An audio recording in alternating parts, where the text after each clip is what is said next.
Everybody.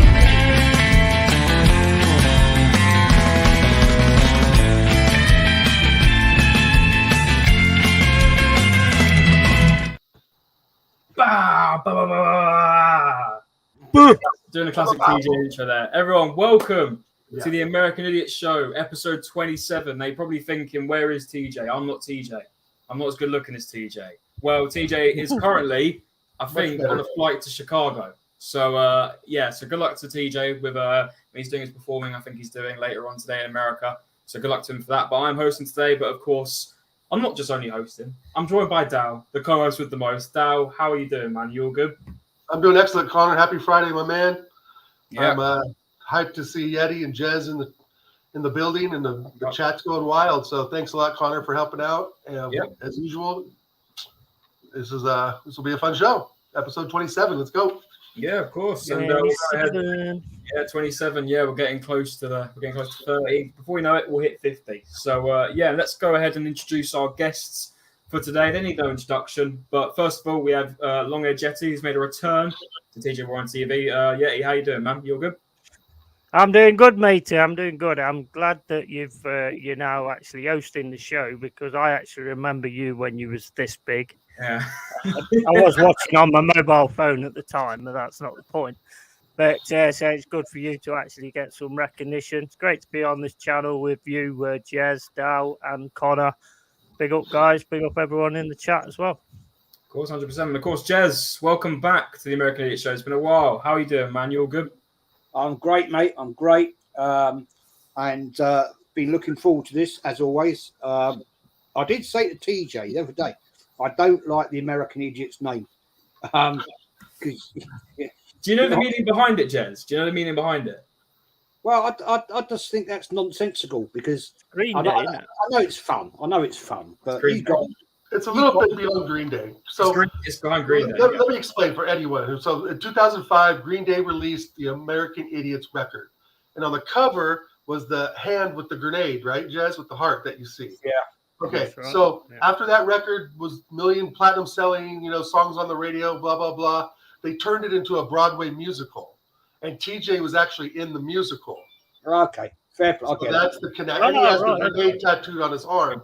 And I don't know if you guys, American Idiots is, at the time we were invading Iraq, right? Weapons of mass destruction. So it's really kind of like Pink Floyd did The Wall.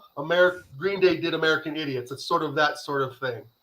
Can you sing it now, then? No, Can you sing it now, please? Probably sing it. I think he has singing parts in it. He can correct us in the chat. But if he's a wedding singer, he's probably a pretty good singer for sure. So shout out to TJ.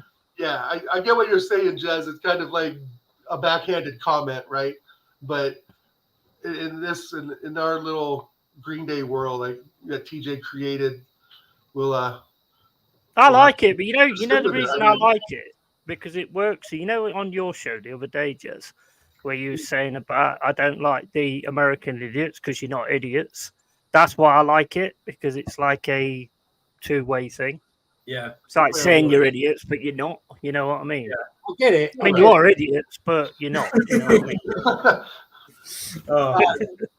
I get it, and I won't mention it again, because no, you're good. It just has something personal with TJ. Yeah. With his background and singing and stuff. So, anyway, listen, we'll get straight into it. Now, obviously, we all know Premier League is off for 2 weeks, or now a week now, because of international break. Our favourite, especially if you're England fans, even Ireland fans, I'll see Jamino in the chat, big up to yourself. It's not the most exciting part of the season. I mean, especially when we had that really good win against Man United. I was like, do you know what? Why have we now got to stop now for 2 weeks? I was really enjoying it, getting into it. But, I completely agree with what Jamila says here. Hate the international break. I watched Spineless Arsenal for most of the season. Then I have to watch Spineless Ireland during the breaks. I'm going to throw this to Jez quickly. We'll quickly just talk about this for a bit, because obviously England, I believe, are playing Ukraine. I think is it Ukraine? Yeah. They're playing Scotland in a friendly. Jez, do you even bother enjoying the England games anymore? I mean, I personally don't enjoy them because I don't enjoy watching Gareth Southgate at all, his type of football. But however, I have seen rumours that apparently after the Euros, this could be Gareth Southgate's last campaign with England, and Pep Guardiola is apparently linked with the England job. Hey, listen, if that happens, but Jez, what do you think about this? Because with England, I just don't. I'm bored for 2 weeks. That's what I've got to say about it. But what do you think about it? Well, yeah, I mean, that's a great point. I mean, I don't generally enjoy international football. I find it boring. But I've decided to do something different, and I will watch the Ukraine-England game. And I'm actually going to do a match review on Sunday evening. Yeah, I'm not a big. I'm no absolute crap about international football. I don't watch it unless it's like a big game in the World Cup or a big game in the Euros. I just find it so dull. I even convinced. Kenny Ken, because I used to have this little debate with Kenny and say, "Oh man, it's just boring. It's crap," and he actually agreed with me last time round. He said, "Yeah, that was rubbish, Jez," and I said, "Well, it is. It's rubbish. England are so negative." Yeah, that's my point. Yeah, I'm like, really, and I mean, I do not remember the '66 World Cup when England were apparently a great team. I was 5, so I don't remember it. I've seen England play live at Wembley, and every time I've seen them play, this is a true point, and it's probably only 5 times, they've either lost or it's been a draw. Says it all, doesn't it? Right? And that's what I'm thinking, well, why do I want to watch this rubbish? And I just think Gareth Southgate is so negative. Yeah, definitely. He reminds me a little bit, right? Only a little bit of Arteta. He's got his favourites. And he'll play them come whatever. And well, thank God Kai Havertz is German. God, yeah. And I just, I'm going to do this. I'm going to watch the game, and I'm going to do a match review. I've never ever done a match review on an international game. And as you said, Connor, I hate this because we've just started the season, and it's just annoying because all of a sudden now the season's to me it's gone flat. Yeah. As Arsenal fans and Nottingham Forest fans, right? We want to talk about our clubs, which is far more interesting. I've got far more to talk about at Arsenal. I was going to do a show tonight, but I didn't because I was invited on here, and about the Pepe story. But that, I mean, I won't. I'm not going to get into that. But international football for me, I'm sorry, it's just a bore fest. Yeah. Yeah, do you agree in terms of? Yeah, mate. I mean, I used to watch it when I was a kid, and I used to absolutely love it. I mean, there was one point where we got knocked out by Cameroon, and I just went upstairs, and I was so annoyed. And my dad came up and said, "Do you want anything to eat?" And I just said, "No, I'm not eating anything for the rest of my life," because that's like how you are when you're a kid and are a supporter. But I just find it boring. I mean, I knew it was England and Ukraine because the advert, Zinchenko was crying on it when it starts. So I know exactly it was to do with the Ukraine. But no, it annoys me. We are the best team at grabbing defeat from the jaws of victory. We'll even try and defend a 1-0 loss. Yeah. I mean, what is that all about? Nah, not for me, mate. Not for me. Dow, let's talk about America, because what's going on with you guys right now? Are you guys playing friendlies? I know TJ is going to do a watch along on Tuesday for. I can't even remember the team that you're playing coming up. Yeah, I don't watch. I would know. I know the England lineup much better than I know the USA lineup. Yeah, I don't have a clue. I don't follow any of the U.S. national team. I mean, back in like the 2010s, maybe when it was like Clint Dempsey, when he was doing things at Fulham. Yeah. Like, oh, Clint Dempsey's playing. Maybe he'll do good for the United States. No. I mean, the latest World Cup games I even watched was the 2010 England match, where I think Steven Gerrard scored in the first minute or two against USA. Yeah. And I think it was a 1-1 draw, if you guys remember that one, 2010. we were drawn in the same group as England. Now somewhere getting drunk and not being interested. Yeah, I was at a buddy's house. Absolutely shit-faced hammered. It was 2010. Steven Which is Gerrard unusual for me. First minute or two. Yeah. Say again, Yeti? What's that, Yeti? I say, which is unusual for me, being somewhere getting drunk and not being bothered. Right. Jesus. Out of the norm. So unusual. But then 2010 is one where Steven Gerrard scored against the USA, and I think we scored. It was 1-1, like Jez says. It's boring shit draws. You know, TJ watches the American squad. He can tell you who's in there, Connor. I follow the English, man. Yeah. English and Italians. Those are the two. Well, and Argentina. Well, I don't blame you, though. England, Italy, Argentina, and Brazil are the ones I follow the most. Of course, I like to watch France. I just like to watch some of it, depending on who's playing. If it's Iceland versus France, I won't watch. If it's, America versus, I don't know, Luxembourg or something, I won't watch any of that crap. But No, mate. I'm like you guys. It's just dull and boring. And I completely agree what you said about the season, Jez. About like this is orange juice. Feels flat, It's like we got all this hype going all of a sudden in 2 weeks. Yeah. Well, listen, I don't blame you that you want to watch European international football because you got the likes of tomorrow night. You got Uzbekistan. Big up, mama. What a game is it? And then on Wednesday, USA have got Oman as a friendly. So I think, I don't really do a watch along for that one. I think. Yeah, I don't really for that one. Anyway, I'll probably pop in and say hello, but I'm not going to have my eyes glued to that at all. Yeah, me neither. It's like one person. Classic class, world class games there. Yeah, 100%. We'll probably get beat. Just for that. If it was friendlies, I'd be more annoyed. But the fact, it's one of the qualifier. You've got to play it because obviously the Euro's coming up. Right. Listen, we'll move past international because it's as boring as we talk about it. But we will talk about something which you are interested in is the Premier League. And we have had the first 4 games. We're going to talk about Arsenal first, and I do want to speak a bit about Forest because, especially with the move, because obviously, one, Yeti's here, and 2, I want to get your opinions on the amount of transfers you guys made and how you'd like to see your team line up as well. But, Dow, let's go straight to you. I'm going to just throw the straight question out there, and you go however you want to go into depth with it. What do you make of Arsenal's first 4 games? We've got 3 wins, 1 draw, definitely some scrappy games. However, I do think the last one against United sort of rectified it in the last 10 minutes. It was a pretty dull game bar that. But what do you think about it in the first 4 games that you've played so far? Are you happy or are you? I'm not happy. I don't like what I see, Connor. It's just it seems like we're kind of just going in second gear a bit, maybe even first gear in some instances, and that I don't see where the goals are coming from in open play. I mean, we're scoring at the end of games. I just don't have any confidence. But now that Thomas Partey's out and we can actually get back to the normal lineup that we all expected from day one, I'm hoping to see something better. We saw something better against United.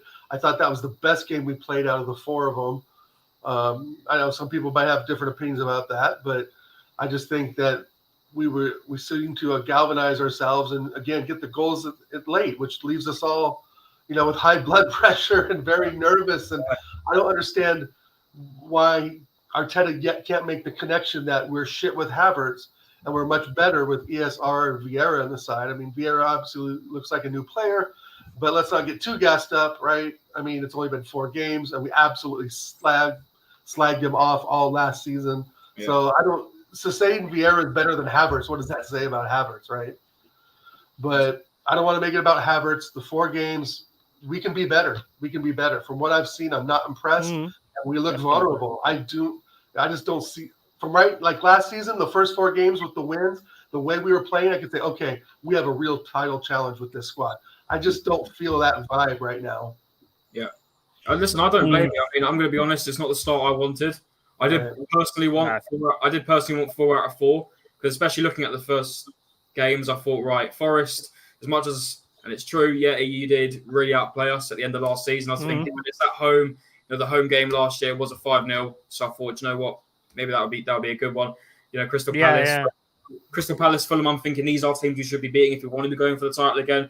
And United, I was saying to myself, I thought we were going to win it, which we did, because United, I think, are in a bigger mess than any of the top 6 teams, maybe Chelsea as well. But so I really wanted 12 points, but listen, we got to take it what it is, and we got the 3 wins and the and the draw. So it's not the worst of starts, but in terms of the football we're playing, especially at the beginning, it isn't fantastic. I think Arteta's got to look at it, and I'm sorry, especially after that United game, and it's not going for him because at the end of the day, you can't really control it if he's playing if he's starting or not. The manager's the guy who picks the team, but Kai Havertz should not be playing against Everton.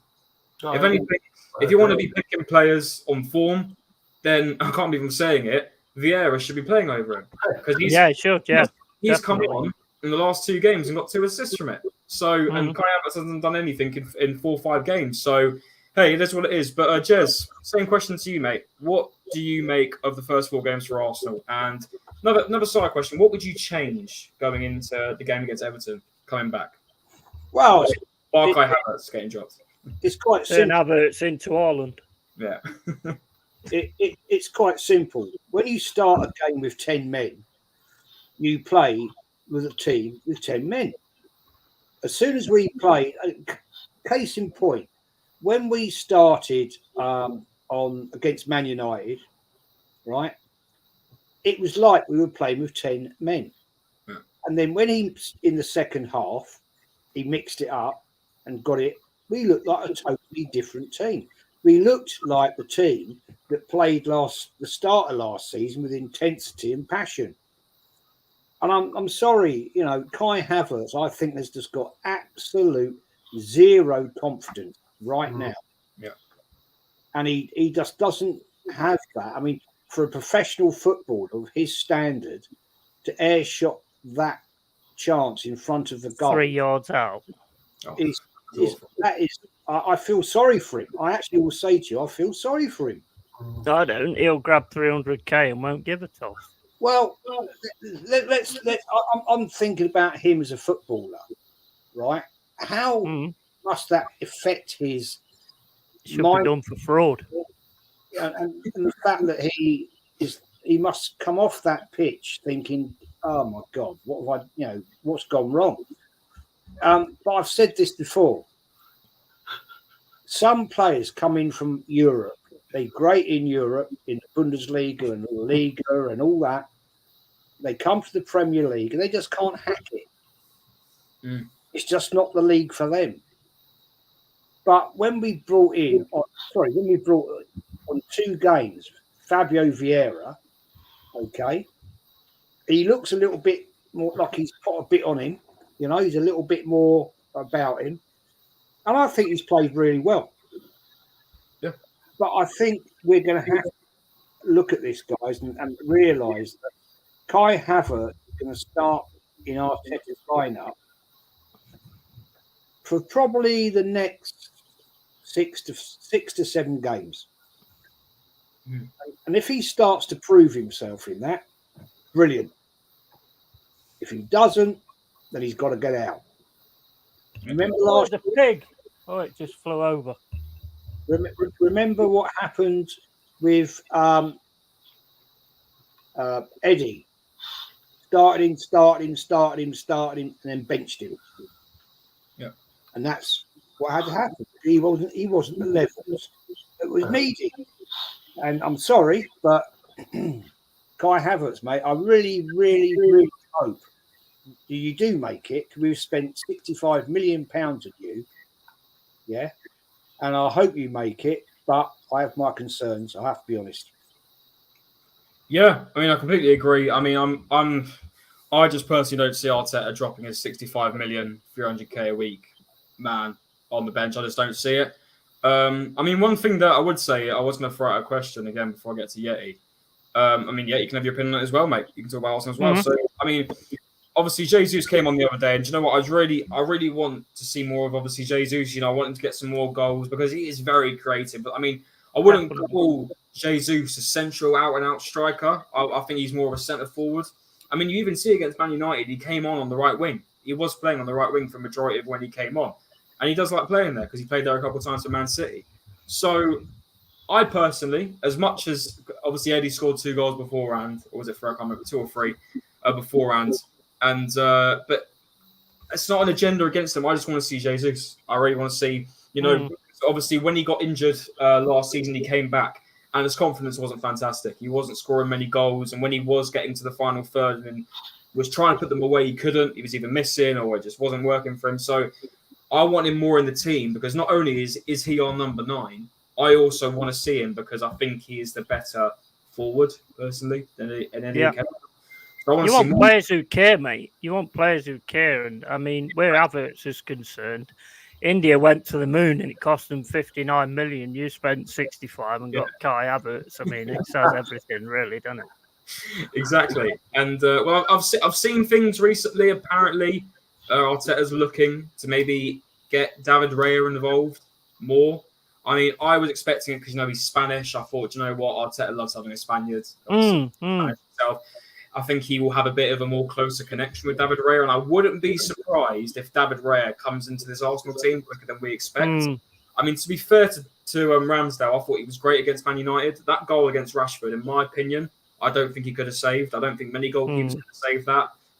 It could have been down to his maybe poor positioning. He could have been more to the right to reach out for it, but I thought he was still solid. But there were moments in the game before, especially Fulham in that first minute, where he was off his line again and he got caught off again. It's just like it's the same thing. He loves. I mean, I know a load of goalkeepers love being off their line, but it seems like be more strict with yourself, But I like the fact we've got David Raya now because Ramsdale knows he is breathing on his neck for that number 1. Yeah, that's it. Arteta is basically letting him die on his own sword because he don't want to make a decision. Yeah. So basically, Ramsdale will have an absolute mare, which will mean you guys dropping points, and then he'll decide to change him, and that ain't going to help you guys at all, is it? Really, a manager should make decisions and stick with them. Yeah, I think Jaminho makes a good point too, Connor, in the chat. He says Ramsdale and Raya's situation is a disaster waiting to happen, and that's very true. Because if he pulls because Ramsdale loves the club, we all know that. He's giving it large to the away end and so forth, and he's out there celebrating every single goal, and he just loves the club. He's happy to be where he is, considering where he's from, right? From the last 2 clubs. So if he pulls Ramsdale and he just throws Raya in, and Raya doesn't succeed, and then he wants Ramsdale back. I don't know if Ramsdale has the attitude or maturity to sort of say, okay, boss, and just go back to business. You know what I mean? I think Ramsdale's the type to hold a grudge. I think Ramsdale's the type to be like, yeah, I told you so. I think he's that type of personality in general. And so with Jaminho's comment there, I think plays hand in hand with it again, with Arteta not really managing the team well and the personalities well. And he will have a problem if the 3 of them clash, right? If Raya doesn't perform and he tries to get Ramsdale back, Ramsdale could give him the big finger and say, you know what? No. I'll go in, but I don't think the heart will be there. I truly believe that. I think he's that type of guy. Yeah, no, I completely agree. Now you're back. I'm going to throw you some questions. I want to talk a bit about Forest. Obviously, 2 wins, 2 losses, I believe, is your record so far. What are you thinking? Because obviously, again, you've had a really big window. You had a really big window last year. Did you bring about 25 plus players last season? I think last summer. Yeah, it was something like that. Yeah, 25 players. A lot this summer as well. How do you think Steve Cooper's going about this? Because obviously, I think we can all say it was a bit of a struggle having all those new players in the team because a whole new set of group of players. They've never played with each other before. It's probably going to be a bit hard for them to gel. But you've got, and I'm going to butcher his name again, Awiani. I can't pronounce it. I'm going to keep butchering it. My apologies. But listen, he's looking fantastic. I want to start here and now. He could be a striker that teams, it maybe in the top 6 or even we'll be looking at him because he is fast. He's got a good shot on him. But what do you reckon for Forest? And what are your expectations for this season, mate? What do you think with them? And these players as well is going to affect you. Well, what I would say is the players that he's brought in, I mean, we have so much depth now, it's unbelievable. So, I mean, we're not going to sort of struggle with injuries and all that kind of stuff. Yeah. Well, I mean, we'll get injuries, but we're not going to struggle if we do. When it comes to sort of putting them into the team, it's a nice 2-week break. So I'm actually quite happy for that. So we can get a bit more training done on the coaching pitch, coaching done on the training pitch even.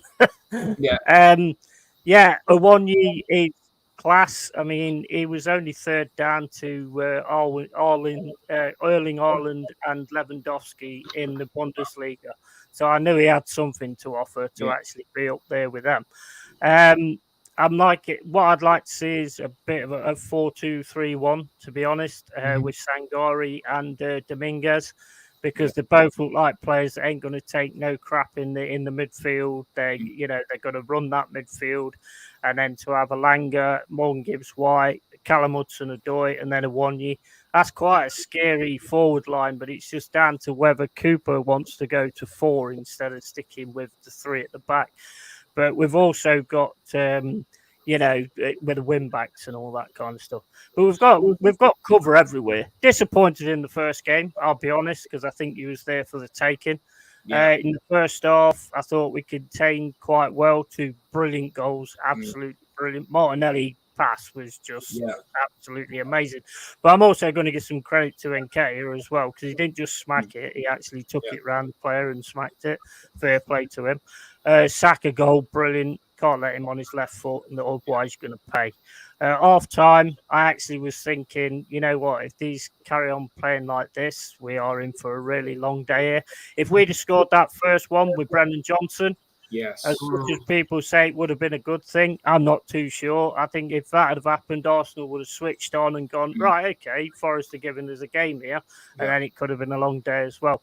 Pretty much the same as the Man United game. We scored too soon then as well, and we just don't have that ability to control a game at the moment in midfield. So it was just Man United going at us all the time. I'm not going to go on about if it was a penalty, whatever. It's all done. It's done and dusted. And then also the game against Sheffield United, 2-1. Tough game, really tough game. They gave us a real good go in the second half and could easily have took us. So, yeah, that was a tough one. So, a good 2-1 there. And on to Chelsea. I mean, that was amazing. That was brilliant. I love that. And that goal from, the one you don't just score. He actually nutmegs Thiago Silva and gives the ball to Elanga, and Elanga puts it away. So, we've done a lot of purchases, but we've done some bloody shrewd purchases as well. And if we can keep it going and actually build ourselves, then we'll do great. It all comes down to the fact of the end of the season. Does the Arsenals and the Cities, well, probably not City, but the Arsenals come in and poach the ones that, we've turned into something? But that's always going to be the case anyway. So, you just have to go with it. But so far, I'm happy with what I've seen. I'm happy with the desire I've seen.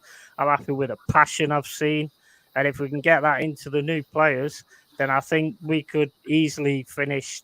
Well, I said top 15 before, but if he changes the formation and goes for it a little bit more, I'd say possibly top 10, to be honest. Yeah, definitely. Listen, I was actually asking this as well, because obviously you've got a 1 year, and I think, do you know what? This question might be a pretty easy one, but it might not be.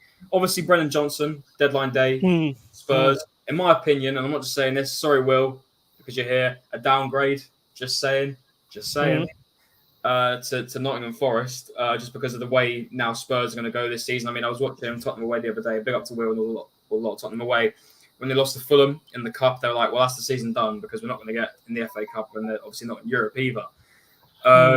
What do you think about that? Yeah, were you disappointed? Because obviously I think it was expected that Brendan Johnson was going to leave, because he was linked with Brentford. He was linked with, obviously, Spurs. I think he was linked with a couple of others. Yeah. Are you disappointed with it? You've got a big paycheck for it at the end of the day, but I think you've got the cover now to sort of, you've got a load of transfers, and I don't think you need to worry about it. What's your opinion on that? I was all right with it. I did a video saying, look, if you want to go. The thing that winds me up, right, is when players are in the limelight, like Salah, for instance, at the minute. Yeah. He's not going now, but, why can a player not just come out and say, look, I ain't going nowhere?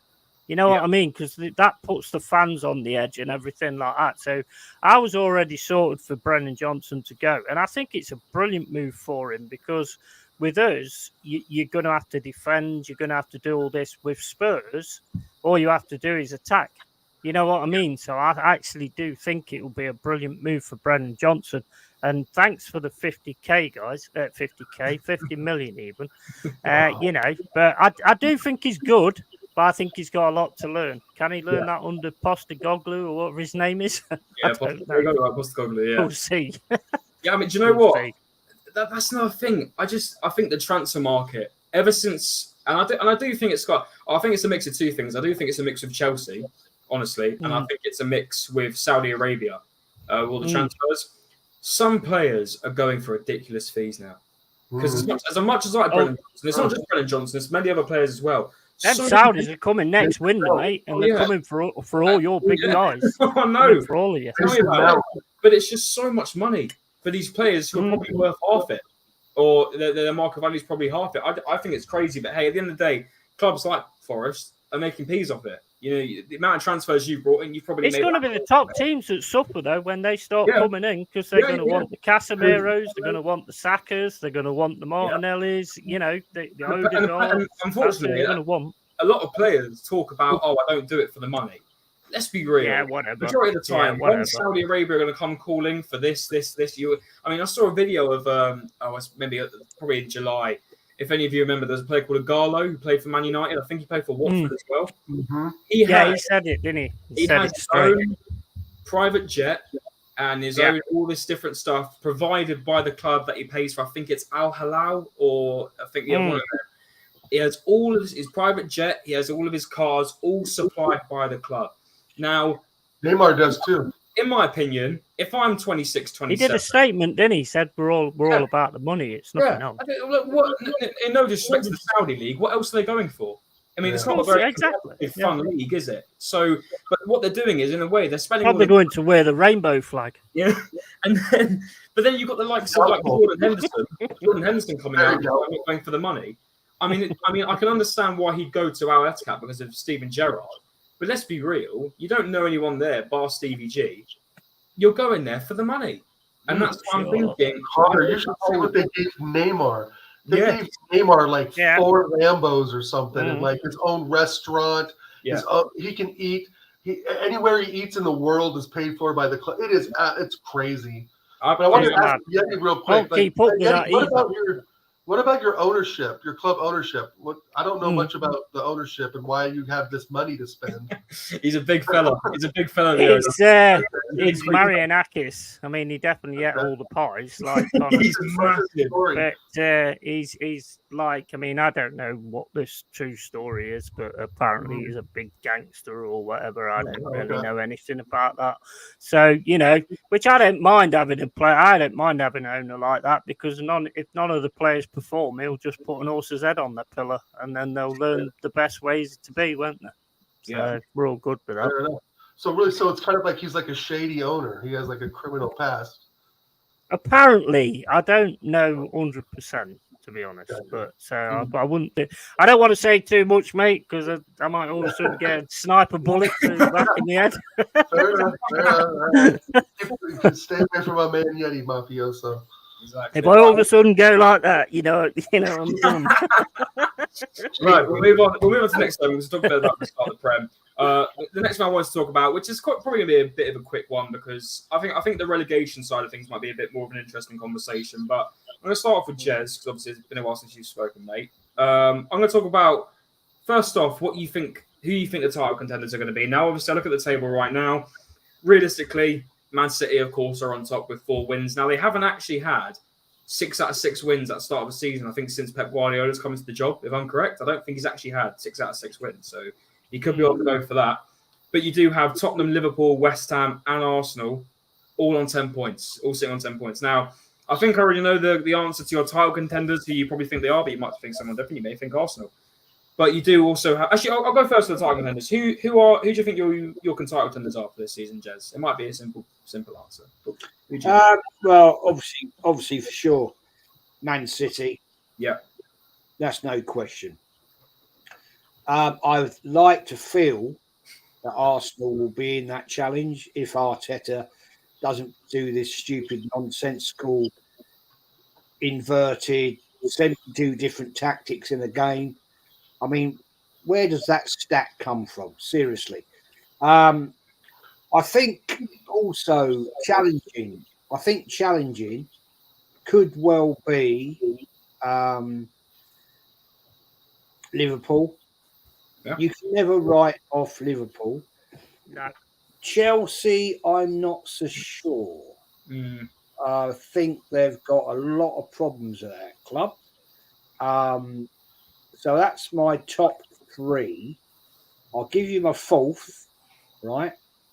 Yep. Don't be at all surprised to have a shock one come in the back door, and that could be Man United or Newcastle. Yeah. Okay. Because when we look, if Newcastle and Man United are up there round about Christmas time, yeah, and that window opens in January again, we know that Arsenal won't go and get the striker we want. Yeah. We know that. They don't seem to realise it. I can see Newcastle in January doing some business. I wouldn't be at all surprised with Man United. And I'm going to give you a shock one. Aston Villa. Yeah, 100%. Unai Emery is an absolute class manager, right? And I can see him getting in there, having a go, and I certainly think he'll be seriously in one of the cups. Yeah. He's a serial winner of the day. In his when he was in Spain, right? He never got the chance at Arsenal, which I really think was a shocking disgrace. And that's where I'd go with. I'm going to say that relegation-wise, it's going to be Nottingham Forest. It's going to be Sheffield United. Right. Put him in the sin bin. Put him. I can't do it. Put him in the sin bin. I'm joking, obviously, Yeti. I'm joking. Well, obviously, we've already, before games in, and the only team that haven't won their games are Burnley and Luton. Burnley, I'm quite surprised about. I mean, Burnley, I thought could have got, but then again, they have been really stuffed. They had Man City, then they had Villa, and then they had Tottenham. They did beat Forest in the cup, though. They did beat Forest in the cup, but that's just the cup. We don't talk about that. And obviously, their game postponed against Luton. So both Luton and Burnley haven't won any games yet. Does that put them, do you think, in contention to be at the bottom, to get relegated again? Yeah. Absolutely. What do you think, Jez? Definitely. Oh, mate, sorry. Luton, yeah, sorry to say it. I don't really think they've got a Scooby's chance. Sadly, I think Sheffield United will maybe down there. And I hope, and I actually fear.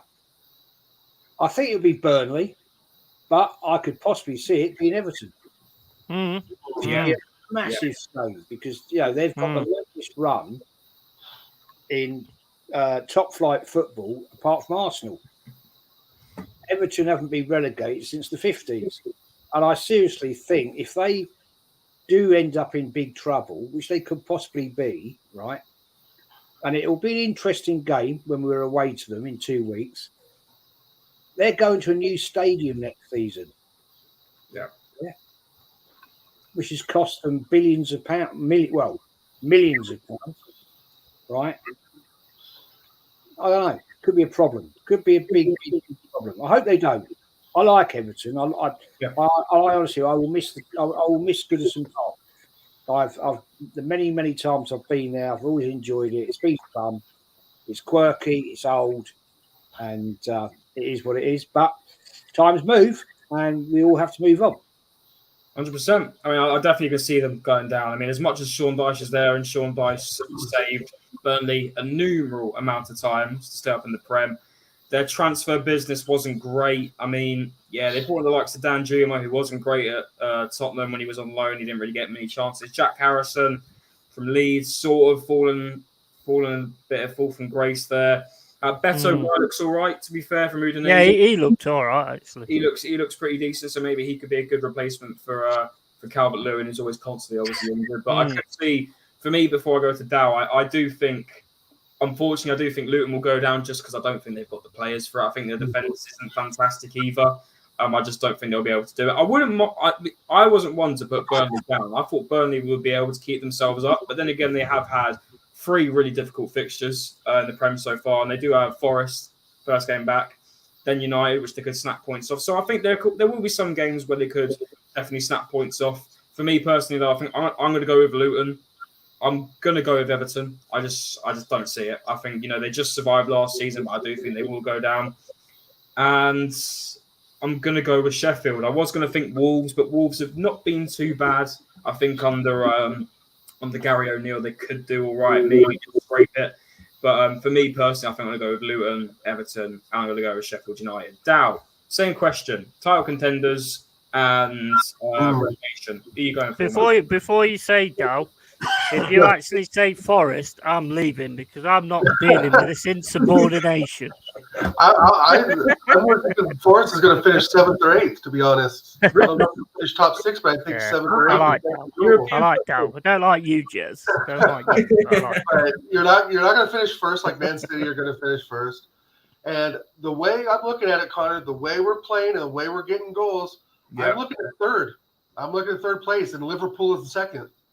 I really do.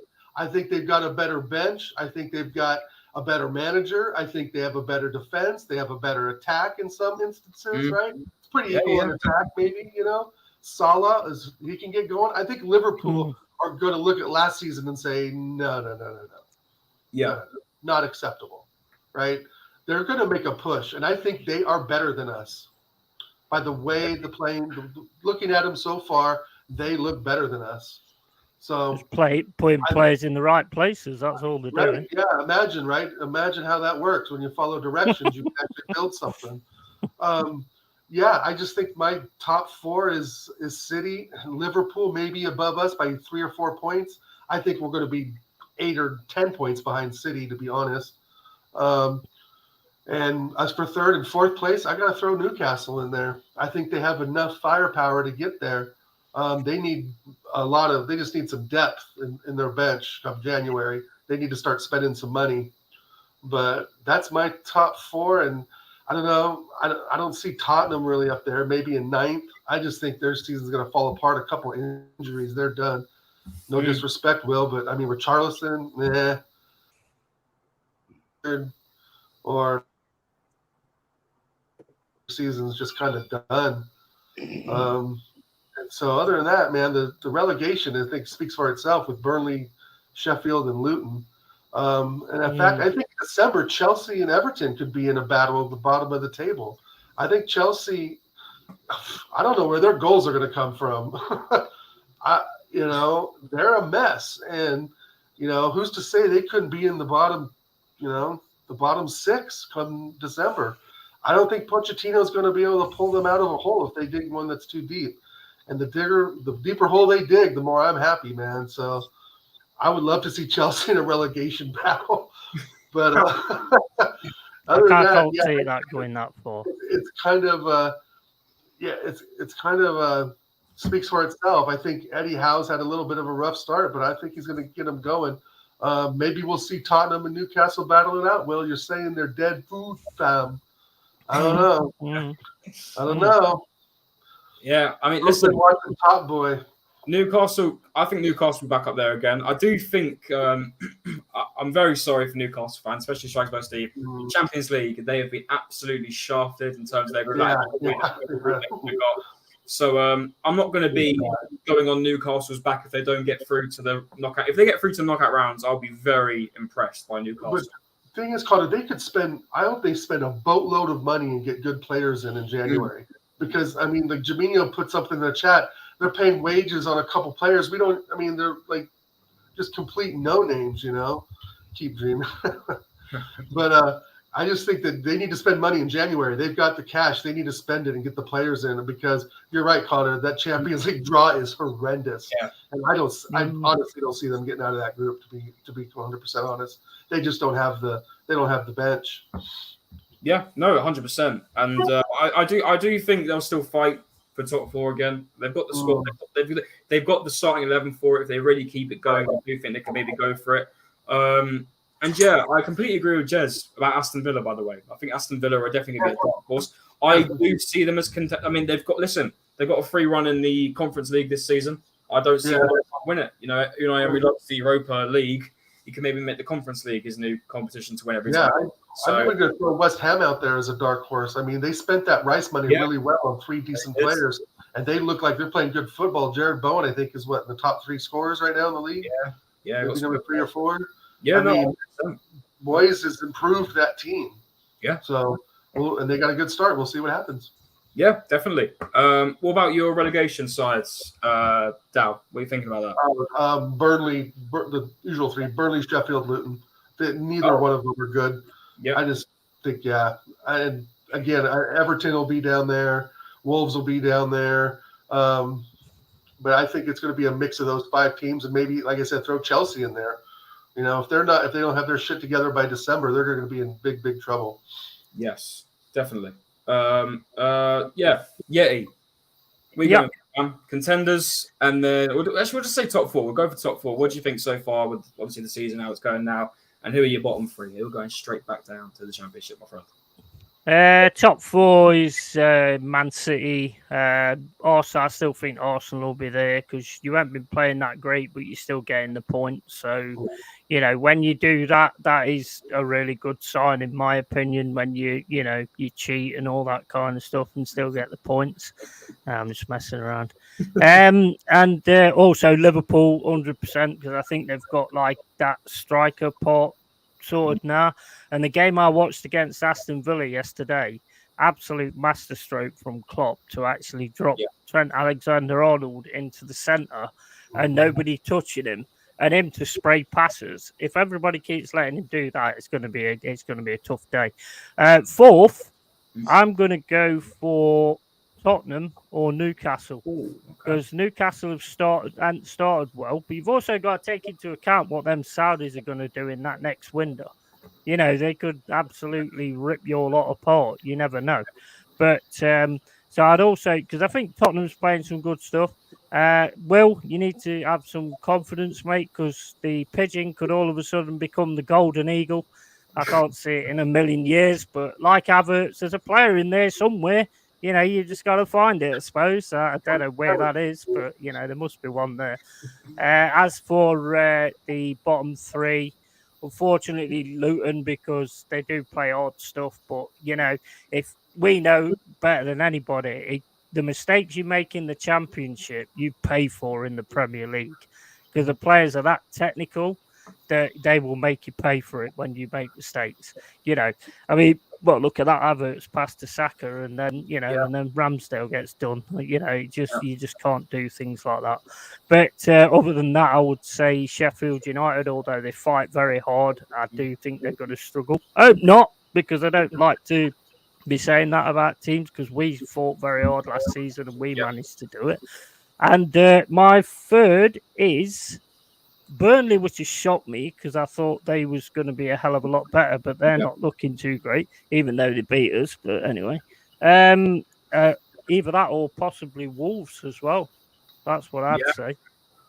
Yeah, listen, definitely. There's a lot of teams that haven't started great. I think we can say very well and truly. I completely agree. Burnley I thought Company would come in and really, get them kicked off. But then again, I will reiterate this: the fixtures have been difficult. It's 3 really big sides. Postecoglou's got Tottenham on a roll at the moment, which is worrying because they're looking good all of a sudden.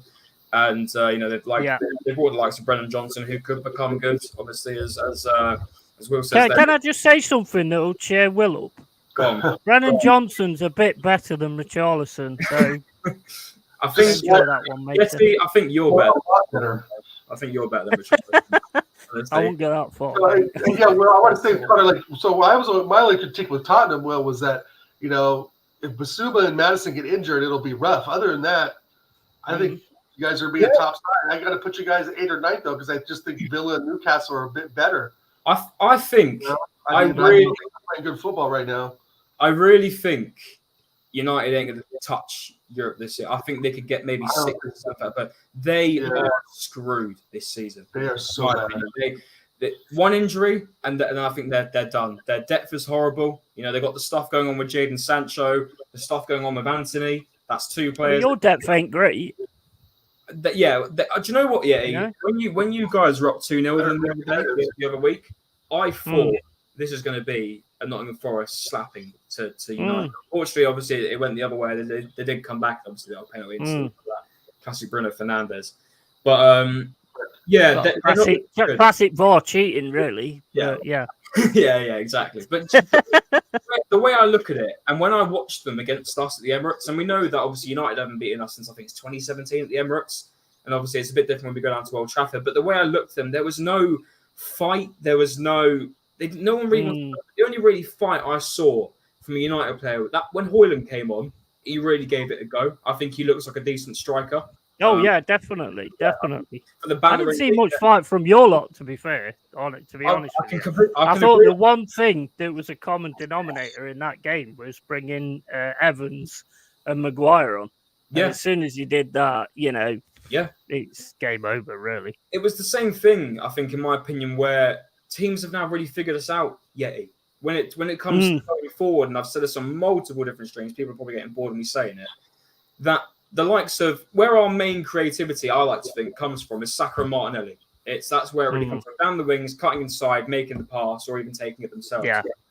Every time we now play a game, there will be 2 players on both of them. So they can't get any form of making a chance. And that's where it's really struggling us. And I've said this before, Arteta, especially during this break, he's got 2 weeks. He needs to come up with a plan or a different tactic to make sure Martinelli and Saka can create chances that aren't going to make teams think, all right, this is what they're going to do. We can't be predictable, and that's what we've become very much recently, very predictable.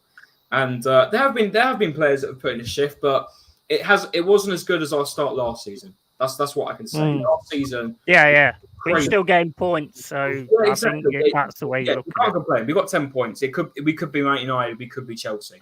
But though I'll go back on that. Chelsea and Man United, I think Chelsea could maybe do what they done last season. I even think with the money they spent, their injury record is just ridiculous. Lavia is already out in a training injury. I mean, you can't work with Chelsea at the moment. I think they're in for a couple bad years, in my opinion. I really do think. I think this whole Todd Bowley coming in, £1 billion.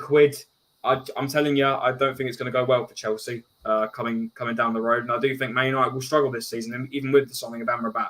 I mean, I look at Do you think you strengthened enough? Oh, yeah, you're going to set me off here, man. That's what I'm doing. Listen, I think Timber going out hits us massively because he could play anywhere for us. And I understand why Mikel brought him in, why Arteta brought him in, because of where he can play and what he can do. But the fact we were so not we, Arteta and the team, I'm going to still say it. They knew he had an injury, but they still put him on. I don't care what anyone else says. He came on. Stupid. That was dumb. I'm sorry. I'm not hearing this about. I think I was on Tottenham. Was I on Tottenham away? I was on Tottenham away. And big up to Will as well. And I was saying, there is no way he came on after 5 minutes and they knew he was all right. That can't be a coincidence. Pathetic. That was pathetic. That was. But then that's the thing now, Yeti. With Timber out, we're now back to where we were last season. Probably even worse because we were a defender less now without Rob Holding. So we've only really had Vivian and Tomiyasu left. So did you just call Rob Holding a defender? Yeah. Well, what is he? He's more of a hair transplant expert. I'm surprised he didn't make the move to Turkey personally, but hey, it is what it is. He is a turkey. Yeah. I'll quickly say this. This is why I'm telling a lot of people who are getting really ahead of themselves. No, Roger. This is why I'm telling a lot of people not to get ahead of themselves. Because as soon as, and I don't want to say it because it's all like it hasn't happened yet and you're just predicting all this, but I'm being realistic. If we get injuries, especially defensively wise, we are screwed. If Gabriel Saliba goes, as much as I do think Kivior's decent, he's not perfect, he's decent, he's all right, but he's not what we want. And we had that in Timber. We've already wrecked it. A man who didn't have any injuries at all in his whole career, a couple knocks, maybe a day missed if you go back on his injury record on transfer market. No record, and now he's out for 6 months. Doesn't that just say it all with what's going on? And I don't think Kai Havertz boosts our defense, our midfield whatsoever. I don't personally, what he could do down the line, realistically, I'd have put Zinchenko as a midfielder and then gone ahead and put depth in the left back position, or kept Kieran Tierney, or even kept Nuno Tavares. If we want to be that scapegoat and that cheap, I would have done that. We need more depth in the defense. I think attacking wise, I'm going to be real. I think we're good. You know, we got Jesus, we got Saka, we got Martinelli, we got Trossard. He's not great, but we got Reece Nelson. He can come on and do something. I mean, against Man United, he was pretty impactful. I won't lie. And of course, we've got Eddie Nketiah as well. If we really want to bring him on, he's got 2 goals. You can't really fail him. I think attacking wise, we're all right. I mean, we do still need that 20 goal a season striker, personally. But I think it's the defense again that's going to screw us. You look at last season, Saliba went out and we completely went through that line. And I think if something like that happened again this season, we're going to do the exact same. I think if we had Timber, maybe it could have been all right, but Timber's out for God knows how long now. So, hey, listen, it is what it is. But I think, we've gone through the title contenders and the relegation teams. I think we'll go for about 25 minutes more, guys. And Wolfgang, we'll take Tony. Listen, I'd love to have Tony. If maybe we can quickly talk about before we get into the questions. Can I just ask a question? If Arteta weren't playing Partey at right back, I mean, this is a difficult one to answer anyway. Yeah. But if he weren't playing him at right back, do you think he'd have got injured? I think, do you know what? It's difficult because, we all know that Partey's had an injury record at Arsenal since he joined. I mean, I remember the Spurs game where he said he was injured and Mikel literally physically shoved him back onto the pitch and told him to make a run and made the injury work. Yeah. Honestly, Yeti, I do think it's just down to the fact he's got a crap injury record now because of Arsenal. I mean, it was bound to happen. Yeah, and to be fair, he's 31 now. He's getting on. You know, I think eventually we'll need to look for a new midfielder. So I think it's that personally. I'm going to throw this question to Jez. Well, a new right back. Yeah, 100%. I mean, then again, though, I think if we had Timber, I don't think we would have had that situation. But actually, I say that. Then again, Partey was playing right back when Timber was playing left back. So I just got something to show Yeti. Go for it, Jez. That just appeared. Oh yeah, I'm worried now. Where is it? Was that a spider? What's that? Is it a spider, Jez? Big one. Killed it. Can't even say. It's a nice finger. It's a nice finger, Jez. Oh, Jez. It's a finger. Nuts. Oh, right, Jez. Wow. That's the second one in a week. I was going to say, did you keep the one from the other day? It's a bit weird. I told you, they come in. That one there was a female. The one I killed last Tuesday night was the male. And she's obviously been in here somewhere. And I was listening to you guys. I suddenly saw it. The cat went for it. And it got a size 7 on the head. So if you get the kids now, you get an whole family. Bloody things. Look at them fucking things. I couldn't even pick that up, Jess, to be fair. Oh, Lord. Well, that's why I put it on tweezers. I couldn't even. No, you gave me willies now, man. Jez, I'll throw you this question quickly and then we'll move on to the question stuff because I've got a couple of questions started from earlier. Go on, mate. We've obviously got the January window coming up. I mean, Anthony threw a question earlier. I think I've already started, but we'll go back to it as well. How many spiders do you think you're going to sign? Yeah. Apparently we're linked with Pedro Neto already from Wolves. I mean, I don't think why we need him when we've got Martinelli and Trossard. And again, Smith Rowe can play on the left, but apparently looking at a winger. If you could strengthen in January, I think you're probably going to say striker anyway, but if you could strengthen anywhere in January, where would you go for, Jez, for Arsenal? Well, Connor, man, I mean, look, we by the time it comes to Christmas, we'll have been in the Champions League group stage. Yeah. And I just don't think we have the depth at this point in time that's going to make an impact. And I'm sorry, but we have to go out and get a striker. We don't have that player, man. Yeah. Seriously, we don't have a 20-goal-a-year player. I mean, I was on Fran's show last night, and Prince Fowl was there. Of course, lovely guy, Prince Fowl, giving all the praise to Eddie Nketiah. But he's not a 20-goal-a-year. He scored 4 goals in the Premier League, right? You know, he scored 9 goals overall. That is not a player that's going to get you a Premier League or a Champions League title. Sorry. But we also need, to answer your question, we also need to go in, I think, and get another left back. We've let Tierney go. Massive mistake. Yep. We brought in Jurien Timber. Looked impressive. He's gone for the season.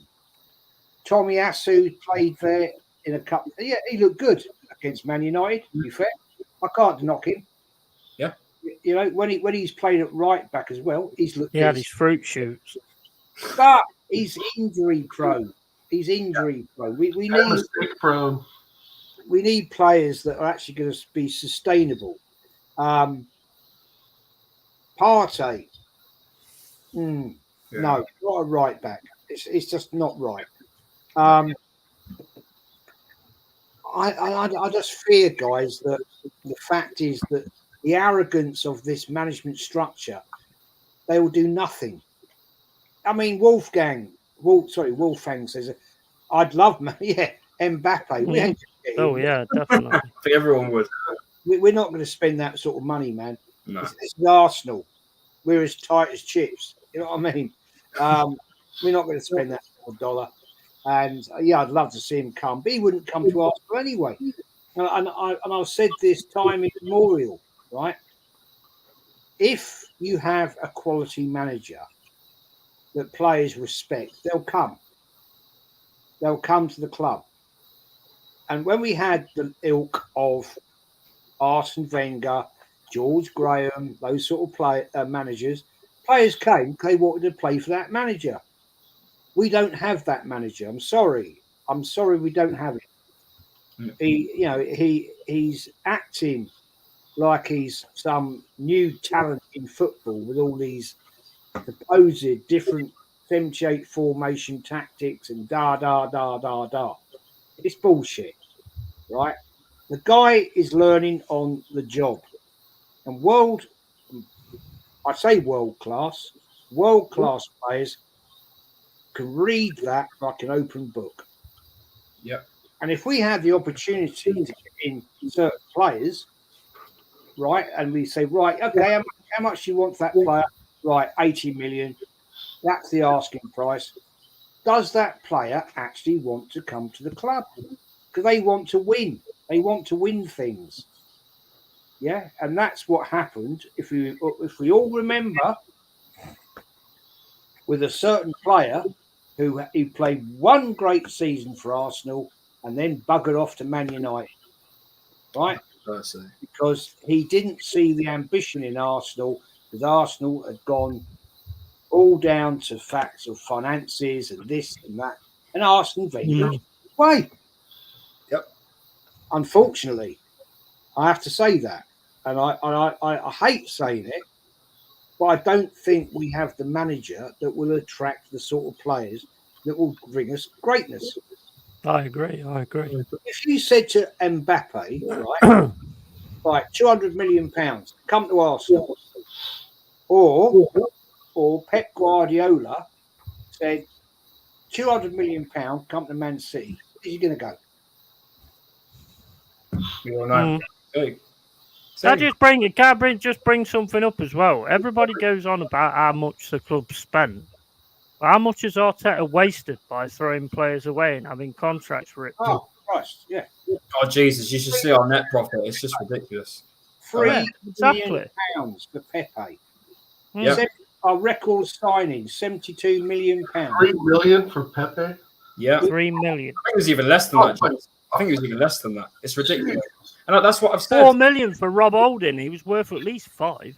But we were protecting his value, Yeti. We were protecting his value. That's protecting his value. What was it before? £200,000. It's nothing new that we know that Arsenal, not just Edu, because I'm going to say it was even before Edu. It was back when we had what was your man who went to Milan, the bold fella? Can't remember his name. Gazidis. Was that it? I'm Gazidis. Gazidis, yeah. Even back there, I think probably even before that, before even I was born, Arsenal Football Club cannot sell players. It's very rare when Arsenal can get a good deal. I mean, the last time I think we got a very good deal for a player was either Oxlade-Chamberlain or Alex Iwobi. How many years ago was that? You know, it's just the way you look at it, really. We cannot sell players for nothing. And the only way we can sell a player, get rid of a player, is if we terminate their contract. It's as simple as that. We can't seem to sell players. I mean, to be fair, because Real Thanks brought up Balogun. We did sell Balogun. I personally think we could have got more for him, but to be fair, you never play them though and raise their value. That's very true. That's right. Very true. You know what I mean? How are you going to get good money if you don't play them and raise their value? Yeah, that's very true. So I will say that was all right. That was good business. But normally we cannot seem to sell players, especially when we look at Pepe. You know, that's a record signing fee. Even though his valuation's probably gone down massively, you should still expect to maybe get 5 to 10 mil out of it. You got to be realistic, especially if you want to be making money back because that's what Arsenal do. We make money back and then we spend it. We've got a budget. Then if we make any back, we'll go ahead and spend that. We don't go any further. Then Connor, I think it's an embarrassment for the player. Yeah, I think. I mean, his value. It's got to be. His value was around 15 to 17 million. Yep. Right, and we flogged him off for less than 3 million. That is an insult by Arsenal Club. Classy Arsenal. You'll be selling adverts for £1 next season, and the dog probably as well. That much, 50 pence, I reckon. It's an embarrassment it's an insult to that player that you want him out of the club that much. When we've got Laia Havertz, who in my book is an absolute pony, and you could have a player I watched Pepe. I think he was decent. He wasn't ripping up trees, but he did do some decent stuff. Right manager, he would have been good. He would, yeah, absolutely. And we've just thrown him under the bus, and that is, I think, disgraceful of this football club. And I put it purely and simply on Edu, Vinay, Garlic Head, and Arteta.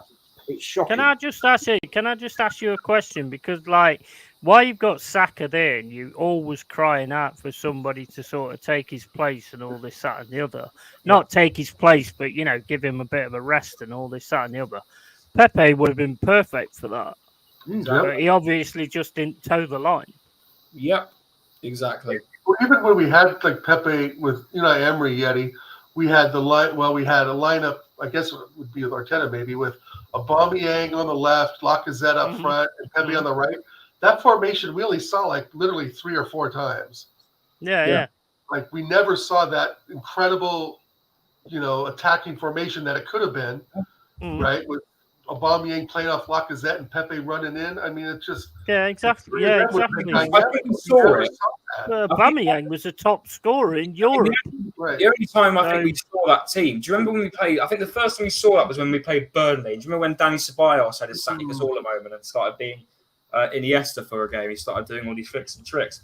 I remember when Pepe, Lacazette, and Aubameyang played that day. I thought, we've really now got a solid foundation. I mean, even in the Europa League that season, because that was the season where we went all the way to Baku to the final. I mean, don't even remind me of that final because that was a shit show in itself. But I remember we thought, that is a quality front three.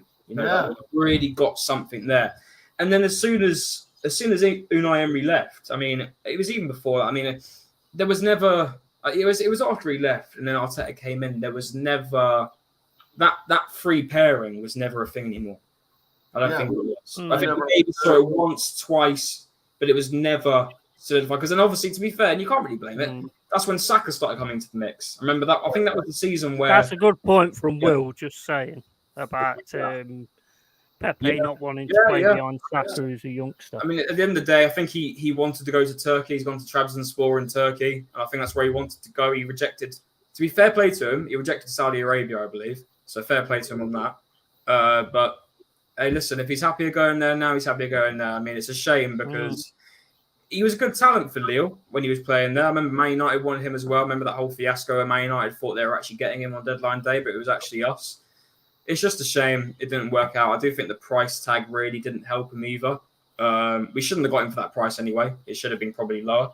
It'd be interesting to know how much money you've wasted instead of how much money you've spent. No, that could be a separate stream, Yeti, in all honesty. That could, honestly, going through our transfer business, I could probably actually bring it up to TJ, to be fair. But anyway, listen, we'll go for about another 20 minutes. Let's get through. I'll start some questions earlier from the guys who left them in the chat. I'm going to go for this first one from BBB David. Now, Yeti, you can answer this as well, or you could go for Nottingham Forest, because I think it'd make more sense. But what was the best Arsenal match last season? I'll quickly go ahead and answer this. Personally, for me, in terms of just the drama at the end, I really enjoyed the 4-2 Aston Villa when Jorginho came on, slammed it, and it went past Martinez, it hit him, and it was technically an own goal. And obviously we got the fourth one at the end, and I thought that was real scenes. There wasn't many games, bar maybe the Bournemouth one, that really stood out for me as like, really. Yeah, that was good. But I'd personally go for the Bournemouth or the Aston Villa away game. Dow, what would you answer to this, mate? Well, I thought we beat Chelsea 3-1 or 3-0 as well last season. Yeah. So I would say anytime we get a bury Chelsea is a good day out. But I think my favorite match, Connor, to be honest, was the 2-0 at Newcastle, because it was at the end of the season. We all pretty knew that the season was over. There wasn't much fight. I think we had lost to Brighton the week before. Correct me if I'm wrong on that. And we saw Newcastle coming up, and we were all kind of shitting ourselves, like, okay, we're just going to lose this one as well, or we're going to draw.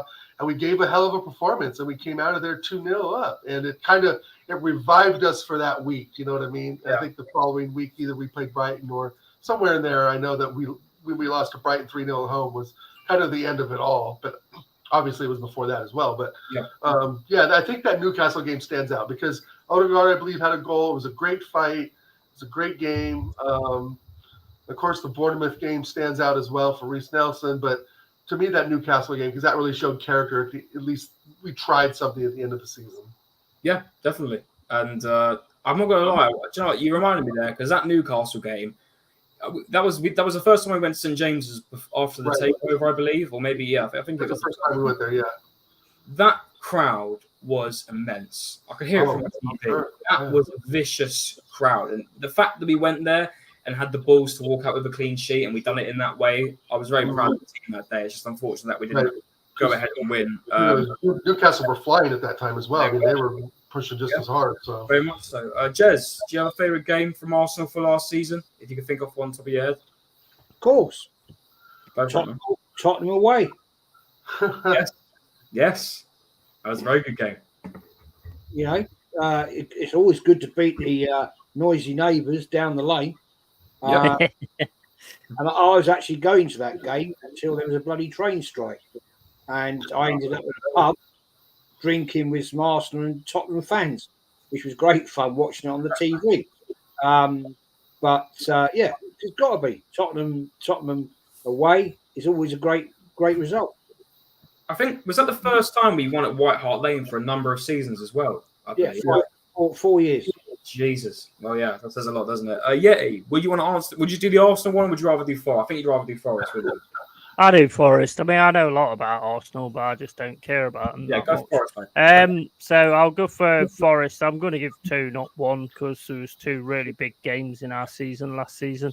The Man City draw at the City Ground was absolutely phenomenal. I still don't know how we managed to come out with a draw of that.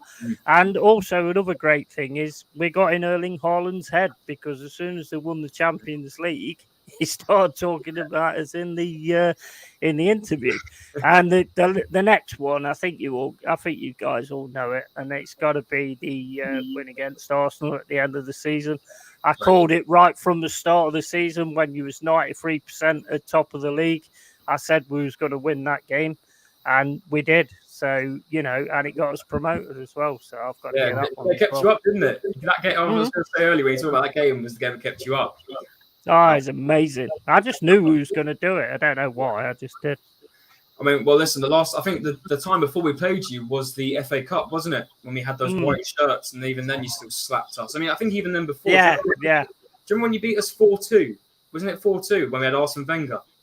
To be honest, guys, if you actually look at the score lines between us two over the years, You battered us 7-1 at one point, and you battered us a lot more than we have you. But at the end of the day, we do it when it matters.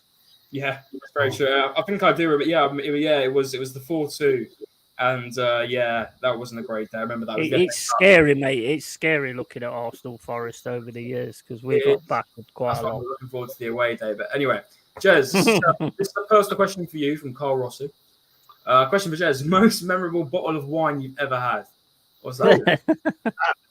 Right. Yes. My 55th birthday.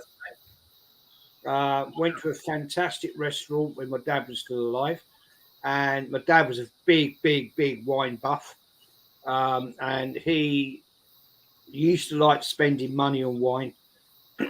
And for my 55th, we shared a bottle of La Tâche, very rare Burgundy wine. It's the top Burgundy wine you'll ever find. Cost him a lot of money. And it was fabulous, to be honest. That's a brilliant one to pick out as well. Great start. We'll go with this one. Ambi is putting two without a start. That's an interesting one. What left back is out there to bring in? It's a hard position to get. Now I hope we get one. Hope we get one though. Personally, if I had to do two off the top of my head, I mean they probably wouldn't sell, but I think he's fantastic. Estupiñán at Brighton. I think he's fantastic. I think he's a quality left back, and if we brought him in, I think he's fit right into our inverted system, whatever we like to call it. I do think he's fitting well. I think he's a quality left back. Unfortunately, I don't think Brighton would sell for a very cheap fee, but he's one I like. But also, I remember we were linked with Ferland Mendy from Real Madrid. I mean, he's getting a bit. He's 28, but Real Madrid's got the experience. He's won a good couple of things with Real Madrid when he's been there.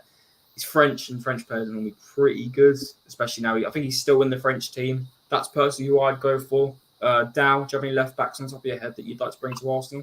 Ferdinand Mendy, definitely top of my list, and Nuno Mendes from PSG. I mean, we'll never get him, but Nuno Mendes is absolute class. What about Theo Hernandez from Milan? I think he's pretty good. Yeah, I think isn't he about 29 though? Isn't he getting up there in years? I think it might be his brother. I think Lucas and that. I can't remember because there's two. Yeah. He's class too. I just don't. I think Jez says he probably doesn't even know who Arteta is. Yeah, Like there's no. You would have to have a top manager there to pull that French international kid because he is. Yeah, he's fabulous, but there's no way he'd come to Arsenal. 100%. Now that's another one for Jez from Anthony. It's a pretty interesting one because I'd be interested to hear this. Jez, question to you: what season is the worst Arsenal side you've ever seen, and why? And I wouldn't be surprised if it's a Mikel Arteta season when we finished 8th. 1974, 30 me. Arsenal ended up 4th bottom. Very nearly got relegated. It was the season that Man United got relegated, actually. Last time they got relegated. Arsenal nearly went too. And it was the year that Bertimi got kicked out. And, it was a shocking season. Yeah. I didn't go to many away games then. My mum wouldn't let me go. I had every home game with my granddad, and they were bloody awful because basically Arsenal hadn't invested, and we had a lot of players that were getting old. George Graham was still there. Bob Wilson, goalkeeper, was still there. John Radford. I mean, these were iconic footballers that basically their time was done. And we were getting absolutely slapped up, and very nearly went down. I beg your pardon. And 1974. That was the worst team I've ever seen. Can I just answer that left back one? Because left back for us, I would like to find Doctor Who, go back in a TARDIS and have a 21-year-old Stuart Pearce, or nowadays, Kieran Tierney. But why are you complaining? You got Nuno Tavares. Why are you complaining?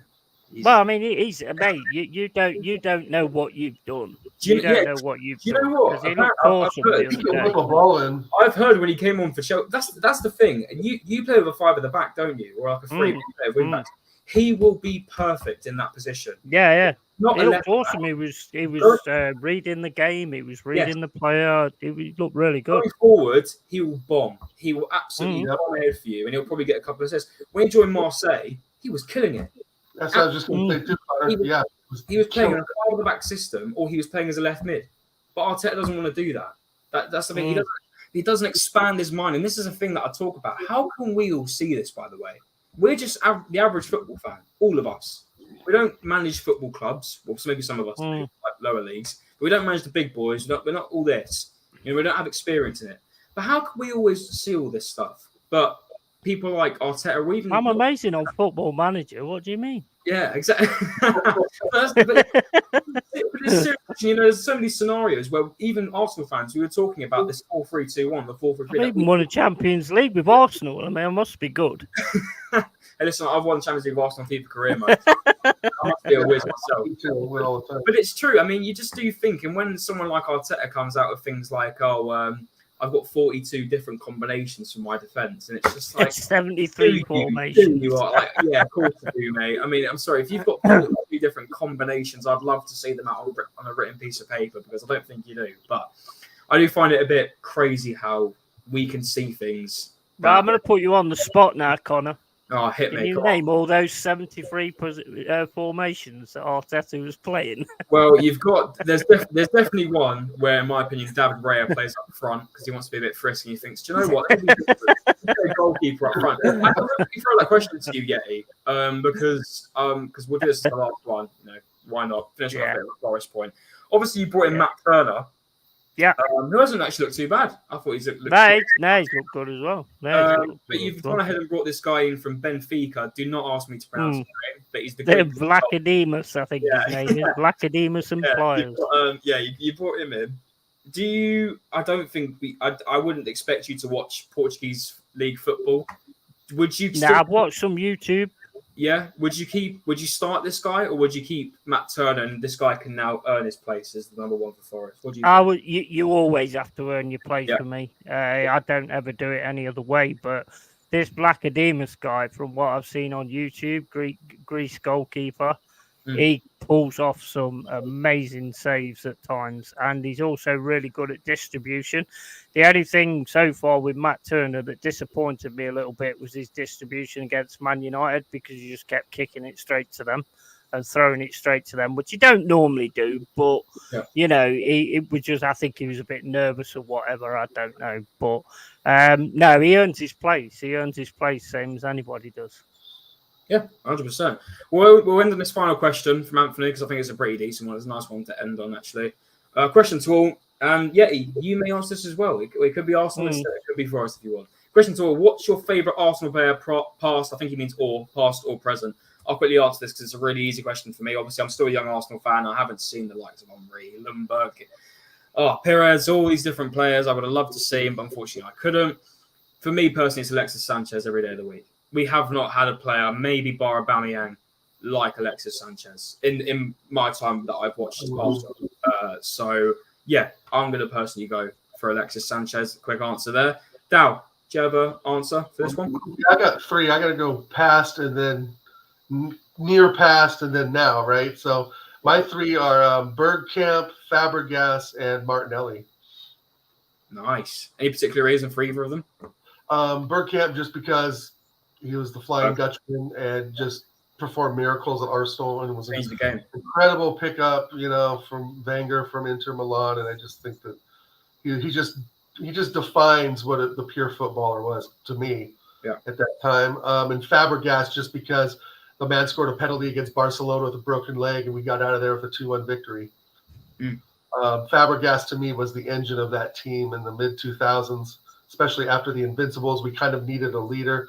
Henry, of course, was that leader, but then he went to Barcelona, and Fabregas really filled the boots, I think, in the leadership role a bit. And he was Mr. Consistent. I never thought he really had a bad game every time. And then, of course, Martinelli now, just because he's a young Brazilian kid that I think has immense talent and is just incredible. So those are my three. Nice one. Jez. I'll read the best of all of them. So yeah, definitely. Jez, I know you probably got some good ones here. What's yours? And you can have more than one if you want. Like Dow, what would you go for, mate? Liam Brady, without a question of a doubt, one of the most iconic midfielders of the 70s, and without shadow of a doubt, Dennis Bergkamp. Yeah, I wish I could have watched it. This is, it hurts because I wish I could have watched him play because the things that I've obviously, because I think it's different. I see a lot of.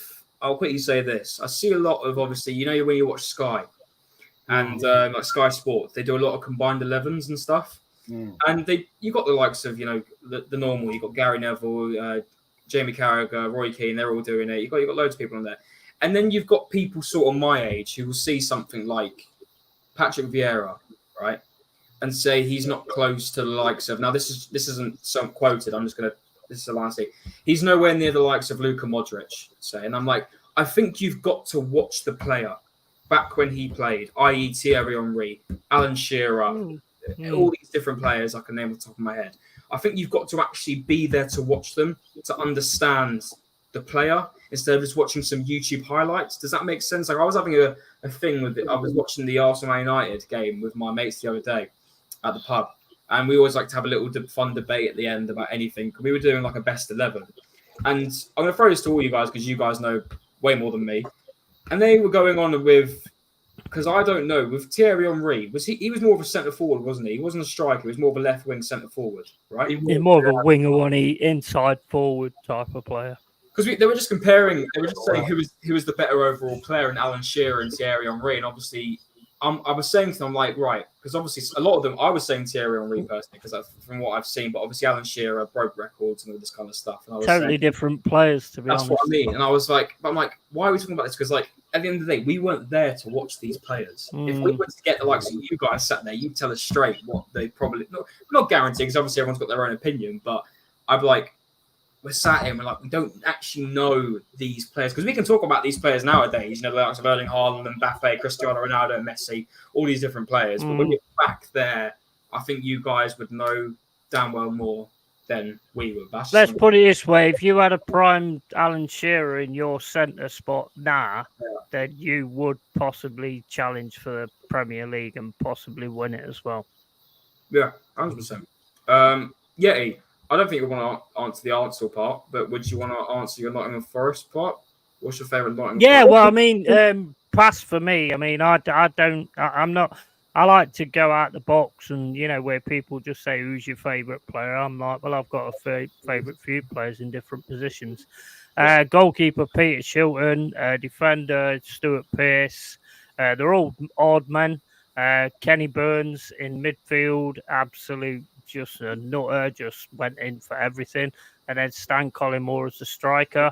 Right now, I would say Ryan Yates because he's the same kind of player that I like. He just gets stuck in and he just plays 110% every game.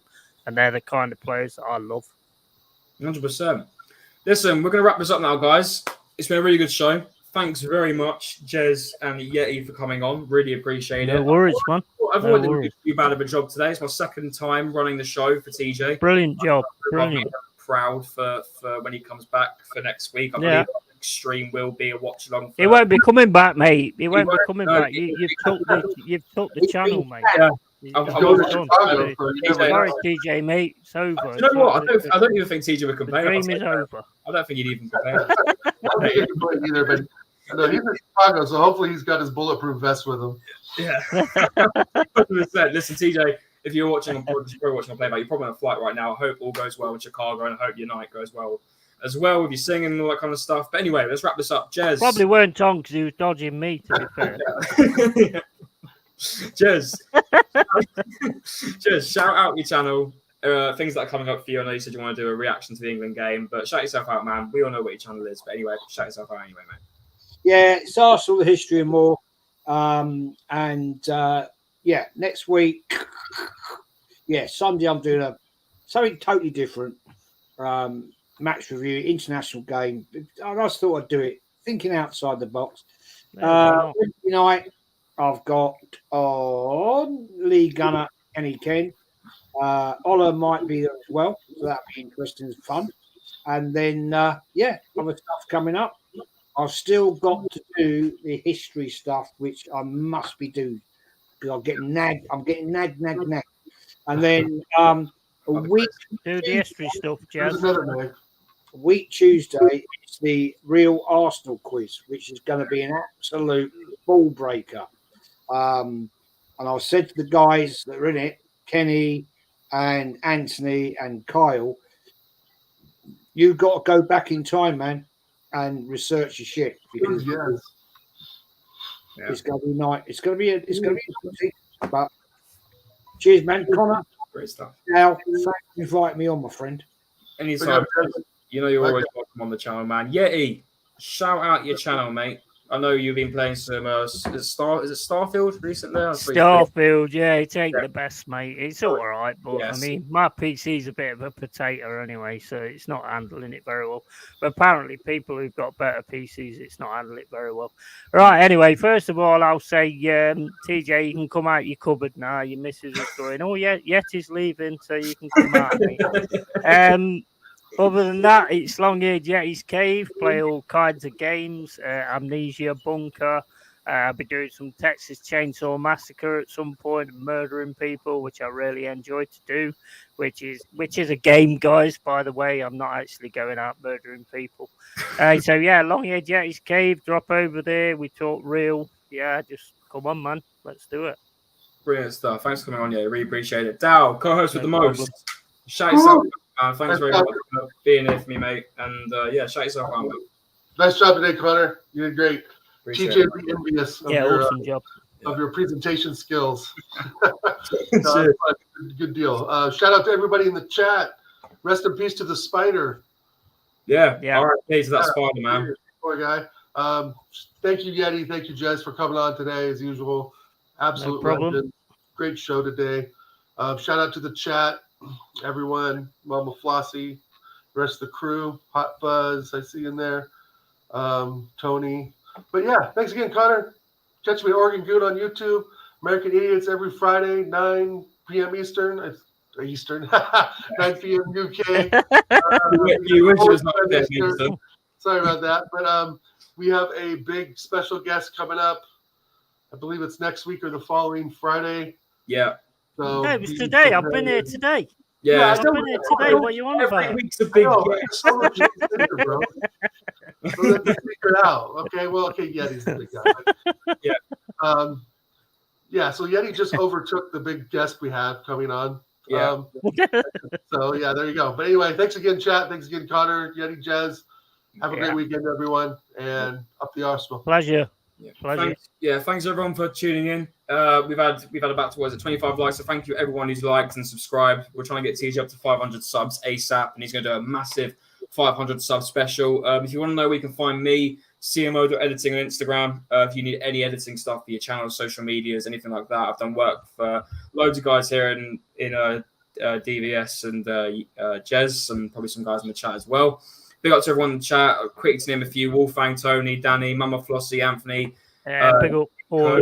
Hot Fuzz, all the regulars, even people from earlier like Tony Claude, Will Wouldn't Stewart. Be anything without you guys. All the regulars, yeah. Thank you very much. Without you guys, we wouldn't even have a channel. We wouldn't have anyone to speak to. You guys keep the chat flowing, and we really appreciate you for that. And Dow, by the way, me and TJ did announce the guest for next week, so it's not a spoiler. We do have Lee Gunner coming on American Idiots week, the 15th of September. I believe he's a little bit smaller than me, to be fair. So He's not as big as LongHairedYeti. He's good. He knows his stuff about Arsenal. So we've got him on next week on the American Idiots, 15th of September, I think 8 o'clock UK. So make sure you're here for that. Lee Gunner returns the American Idiots show. But that is it for today, guys. Thank you very much for watching. Just say one more thing. Who is it? One more thing. Yeah, who's Lee? We don't know who Lee is. Yeah, not at all. But, I just want to say one more thing, guys. Okay. I want to be an American Idiot.